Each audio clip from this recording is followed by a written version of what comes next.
អ្នកស្រីឈិនហងចង់កំពុងព្យាយាមស្ដាប់គ្រូបង្រៀនពីមេរៀនអាហារគាត់មិនសូវរួសរាយទេតែគាត់ជាប្រធានថ្នាក់10ឆ្នាំជាងមុននាងរៀបការមកពីវៀតណាមមករស់នៅខេត្តចាងហួរដោយសារគាត់ចូលចិត្តធ្វើម្ហូបឲ្យអ្នកផ្ទះហូបគាត់ក៏សម្រេចចិត្តមករៀនម្ហូបបន្ថែមនៅក្រុងតៃប៉េនៅទីនេះអាចរៀនដល់វិទ្យាល័យហើយអាចយកប័ណ្ណកម្រិត2ដូច្នេះខ្ញុំសម្រេចចិត្តមករៀននៅទីនេះហើយស្វាមីនិងកូនខ្ញុំក៏គាំទ្រខ្ញុំដែរ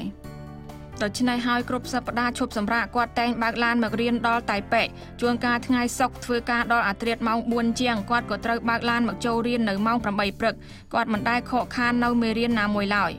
មកតៃវ៉ាន់10ឆ្នាំជាងហើយចូលធ្វើការ7ឆ្នាំដែរហើយចាប់ផ្ដើមចូលរៀនខាងអាហារខ្ញុំចូលចិត្តណាស់គាត់ខិតខំតស៊ូបែបនេះក្រៅពីចំណូលចិត្តគាត់នៅមានគោលបំណងមួយនោះគឺការចង់បានអាជ្ញាប័ណ្ណកម្រិត2ប្រៀបដូចជាខ្ញុំទៅប្រឡងយកអាជ្ញាប័ណ្ណកម្រិត2ហេតុអ្វីម្ហូបទាំងនោះប្រៀបដូចជា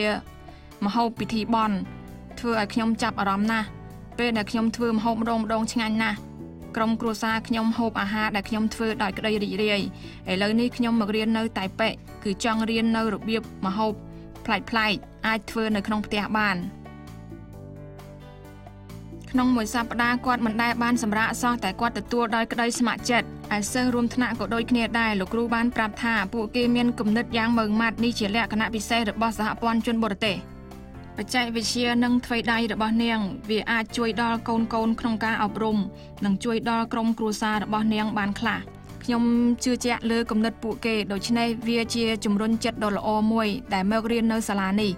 វាជារឿងមួយដែលពួកយើងត្រូវទទួលស្គាល់